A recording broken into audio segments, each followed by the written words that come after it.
Hello and welcome to another episode of My Pocket Psych, the podcast all about the psychology of the workplace. I'm your host, Dr. Richard McKinnon. I'm a chartered psychologist and coach. And through the magic of technology, when you're listening to this, I am going to be on holiday. I'm going to be kicking back and enjoying what I think is a well-earned break in Japan. And actually, preparing for the trip has got me thinking about today's topic, which is deadlines. Now, a couple of episodes ago with Dr. Rachel Skews, I looked at the topic of goals and goal setting, and we looked at some of the ways that our approach to goals and goal setting can get in the way, can trip us up, can make life more difficult. But we do know that goals can be really, really effective. And one of the quality markers of goals is that they're time-bound, that there is a time frame that we're going to achieve the goal within. And that implies there's a deadline for the achievement. And deadlines are really front of mind for me right now. So that's what I want to look at in a little bit more detail. How can deadlines be helpful? How can they work against us? How can we be more realistic about the deadlines we set for ourselves? Or if you are a team leader or a manager or some form of organizational leader, the deadlines you're setting for other people. And what I'd like to do in this conversation is explore some of the different kinds of deadlines that can find their way into our lives. Maybe the first distinction is between the deadlines that we're given by someone else and the ones that we set for ourselves. And if you're anything like me, if a client asks me to do something by a certain date, that tends to take priority over things that I might want to do for myself, or I might let those slip. And I'm working hard not to do that, to reprioritize those things that I feel are important in my non-working life. But we've got that distinction. Deadlines that someone else has set versus deadlines we're setting ourselves. And I think this is a really useful lens to explore them in, because if someone's asking us to do something by a certain date, they may or may not have visibility of what else we've got going on. They may have picked that date out of thin air because it suits them, or there may be a really good reason why something needs to be done by that point. Another way that we can look at this is using deadlines, and this is a favorite of mine, to create some boundaries between your roles in life. There's a really simple one here, and I've referenced it already. I need to get lots of things done before I leave for Tokyo. Now, I've set myself that deadline. The reason? I really don't want to work while I'm on holidays. I haven't invested this effort, this money, and carved out this time for myself to have an enjoyable holiday, and then to sit down every morning with my laptop and work on things that I could have done here. And I'm using it to carve out that time, and anything that doesn't get done by that deadline, it's appropriate to leave it until I'm back in the UK. But it might also be, these are the things I want to get done by 5 o'clock today. That's a deadline, so that it's not spilling over into my evening. It's not spilling over into my weekend. It's not spilling over into a part of my life where I don't want work to be. So when we set ourselves a deadline like that, we're saying, I want to contain this activity in this period of time, and I really don't want it to enter this period of time. And when I'm coaching professionals around topics like their productivity or their work-life balance, there's often an experience where they are unofficially giving themselves the weekend to mop up things that don't happen during the week. And that leads them to work almost every weekend.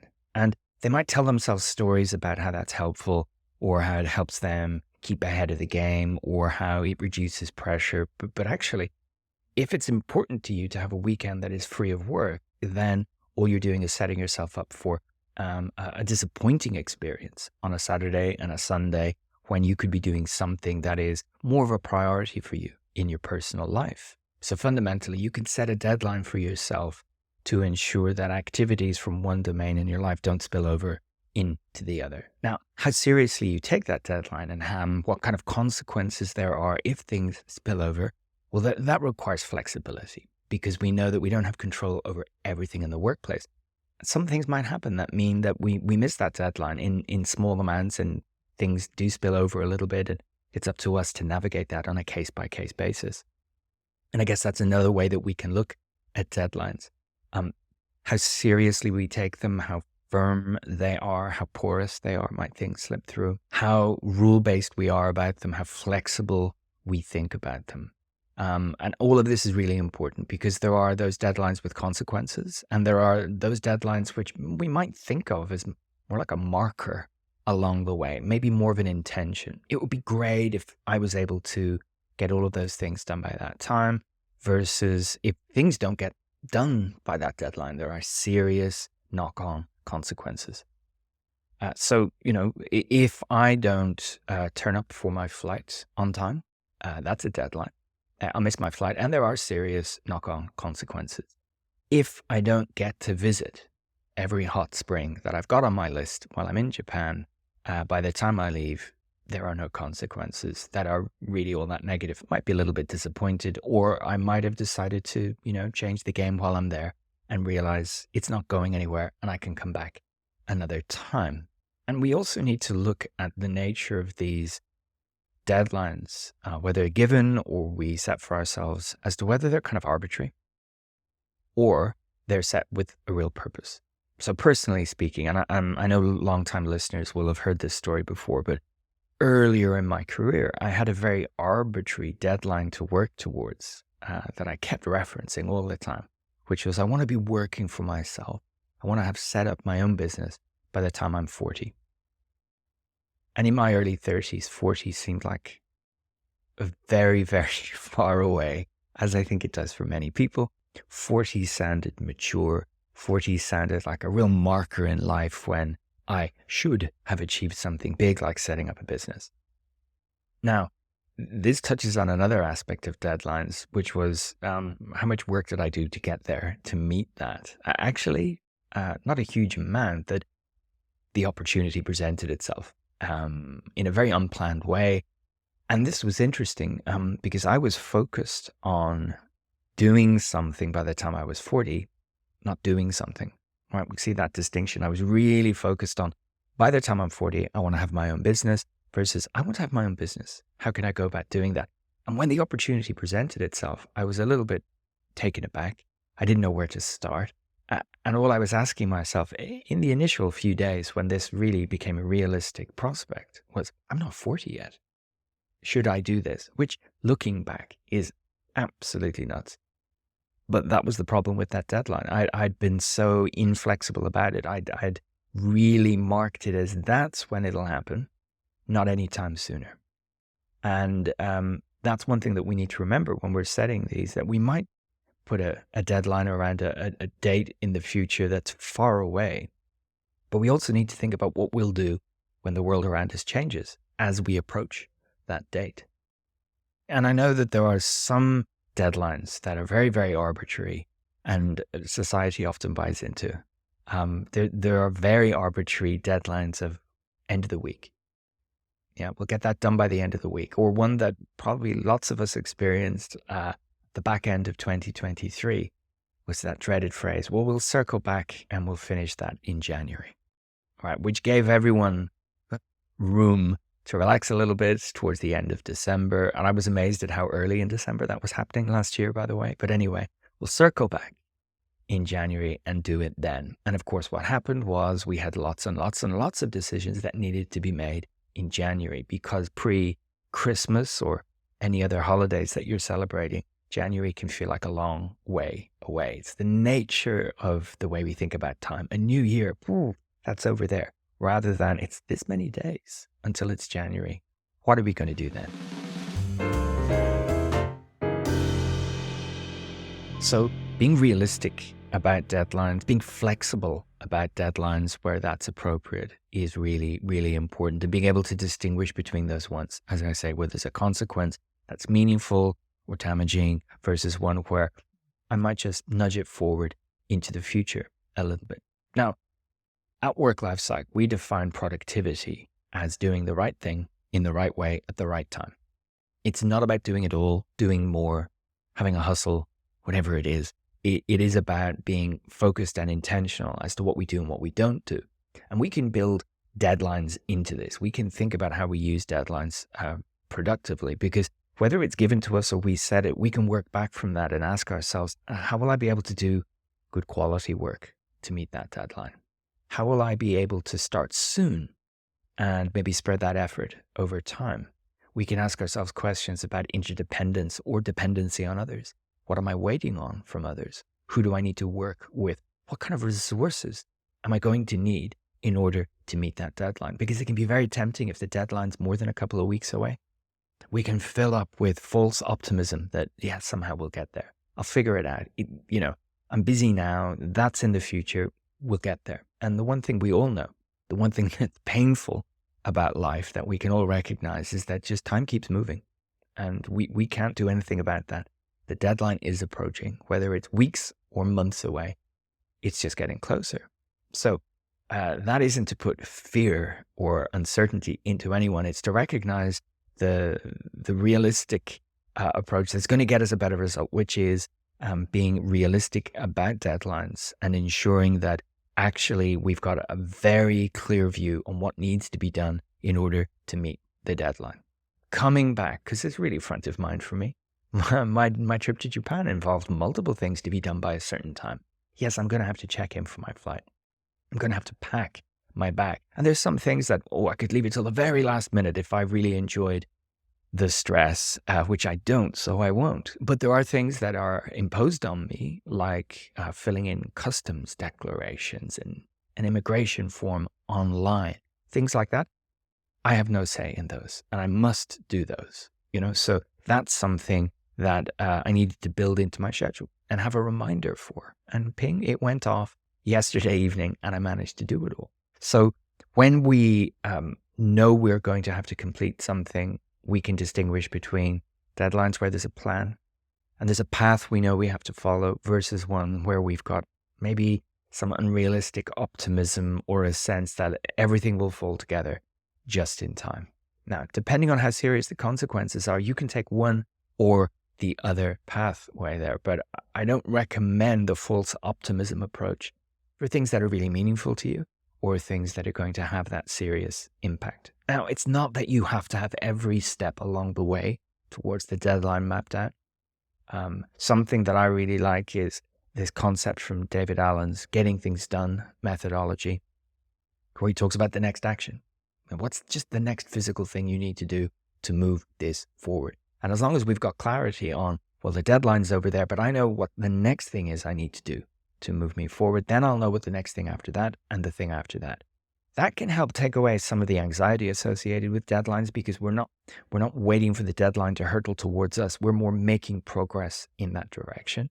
And we're becoming more knowledgeable about the journey as we go along because we're doing more. We're not just simply hoping that things are going to happen. Now, again, in my experience as a coaching psychologist, I regularly see a trap that we can fall into. As humans, this is not blaming anyone, but it's setting deadlines that really facilitate our tendency to procrastinate because we have a gut reaction to something that needs to be done. And the first thing we do, we push it into the future and we commit to a deadline further away. And this can lead us into a pattern of continuing to push it further away because of the false belief that, as long as there's a deadline, it's going to get done. And we're working in a bubble then. What we're missing there is accountability. We're missing being realistic about it. We're not even having the conversation with ourselves that if I don't want to do this, is it something I'm ever going to do? Is it something that must be done? And I'm simply bringing more guilt into my life and other emotions I don't want to feel. Or do I need to change my approach here? Do I need to do something different in order to meet this deadline and stop pushing it further and further away? Now, we've talked about procrastination a lot on the podcast, and we need to start thinking about the psychology of it before we talk about the systems and processes we can use and hopefully use them together. But really, it requires us to be honest with ourselves. What are we trying to avoid here? Because procrastination equals avoidance. It's an avoidant-based coping strategy. And by pushing something further away from us, we're not dealing with the discomfort that we're associating with the task or activity in the here and now. So when we think about deadlines, we might get a twinge of discomfort, but it's really useful to pause at that point and explore what it is we're actually feeling. It might be something that we find it hard to unpack and disentangle. Big deadlines that have important consequences, we might feel a mixture of things. We might feel excitement. We might feel a little bit of anxiety, a little bit of the discomfort of ambiguity. We're not sure quite how it's all going to play out. But there might be some more positive stuff in there as well about, well, when it's done, it's going to feel great. Or when it's done, I'll have achieved something huge. So pausing to explore what it is we're actually feeling about a deadline can really help us understand what we could do to give it the appropriate amount of attention and focus in our daily lives. And another maybe final trap that I see people falling into all the time is around mental calculations and deadlines. And what I mean by this is that people will either automatically buy into a deadline because they're working it out in their head that, yeah, that sounds reasonable. I think I could do that, without looking at a calendar or a list of projects or existing commitments. And so the deadline is agreed and it's in the schedule. And before you know it, you have agreed to a whole heap of things, all due at around the same time, if not the same time. Because remember, our tendency to pick the end of a week or the end of a month to agree that that's the deadline as if they're magical days. So we need to be really clear when we're signing up for a deadline or choosing our own, that we're not unintentionally creating this kind of choke point where, oh, wow, in order to meet all of these deadlines, I'm going to have to multiply myself. There's going to have to be 3 Richards running around working on this. Or more realistically, we're going to have to do some backtracking and have some difficult conversations with our stakeholders to talk about why that is maybe no longer realistic. Now, to be realistic, I'm very aware that many of our listeners in the workplace will have multiple stakeholders who will ask multiple things of them, and we can't control that. What we can do, though, is have a very clear representation of our existing commitments. What do I mean by that? It could be a post-it note with a list of your projects on it, but a visual representation of what you've already signed up to do. And you can use this to have conversations about deadlines. And when it's your manager asking you to do things, then you can talk about what you've already committed to, what space there is, or what availability you have. And that helps us move away from the automatic yes or the automatic I'm too busy, neither of which are going to be really helpful. So let's talk a little bit in wrapping up this relatively brief episode. What does it mean for you? What could you do when it comes to deadlines? I think one of the first things everyone could do is just reflect a little bit on how you're using deadlines in your life. Are you sort of casting them far and wide in the hope that at some point they'll magically happen? Or are you being more focused and using them to balance your workload, to be realistic about the plans you have? And are you using them to motivate you? You know, I've started talking about some of the negatives associated with having multiple deadlines or using them to procrastinate. But, you know, some of us can find them very, very motivating, and they can serve as sort of the end of a chapter before we begin the next one. I reached that deadline now. Let's move on to the next thing. So think about how you think about them, what you feel about them, how you're using them, how they're working for you, and maybe any tendency you have to explore the wiggle room to try and avoid meeting them or push them a little bit further into the future.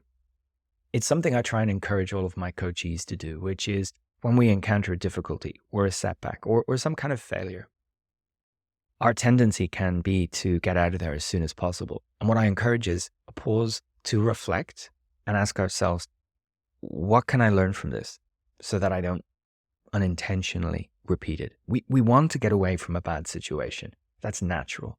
And it doesn't feel natural to sit with the discomfort, but that's how we learn. And that's how we can ask ourselves, how did I contribute to this week full of deadlines? How did my stakeholders? How did events in the world that I had no control over? How can I learn from this? And what kind of conversations do I need to have as a result? Again, on the point about being intentional, is to insert a pause before setting yourself a deadline very, very quickly, or buying into a deadline that someone else is asking for or suggesting. This helps us all be a little bit more professional. You know, when we insert that pause to say, let me check what I'm already committed to, let me have a look at the schedule, because what doesn't work so well is a very bullish, yeah, that will be no problem, I'm sure. And then afterwards to realize I've set myself up for failure. And either that's going to be my life working 24/7, or I'm going to have to go back to that person and disappoint them. I think it's much more helpful to ask for that pause and come back to that person and commit to it, because you're doing that in the knowledge of your other commitments, than it is to make a promise you're going to have to go back on. And we've all been there, and we've been let down by other people, and we wonder, what were you thinking? It doesn't feel good. It doesn't add to the relationship. And when you're thinking about how realistic a deadline is, don't neglect interdependence. We can sometimes focus on our lane. What do I need to do? I think I can get all that done. I have the bandwidth to do that. I can pull out all the stops. I. What about we? Who else, for example, will need input into whatever it is you're doing? Who else might need to sign it off? Who else's work might you need before you can make a start? It's quite easy to get stuck in a sort of a mental silo of, I can do that if I just work super, super hard without thinking about the nature of team, without thinking about maybe stakeholders that you haven't got a great relationship with or a deep relationship with, and you're going to need their input, their help, their information, whatever it is. So that is definitely going to have an impact on how realistic a deadline is. None of us work in a bubble, really, permanently. And so don't forget the interdependence point. You could today have a look at your existing deadlines. Now, how would you do that? This opens up a really important point. I would hope listeners by this point know that when it comes to me and productivity as a general theme, I really, really think it's important not to rely on your memory. You need to have externalized your deadlines somehow. And so many of us will put that in some form of calendar. It might be a massive calendar on the wall. Don't know why I'm doing that. I don't have one there, but anyway, or it might be a digital calendar that you can share with others. And you can see that is the day we're working towards. It serves multiple purposes, but the main thing is you're not relying on your memory, maybe conflating things and forgetting about things completely. So go to that place where your deadlines are.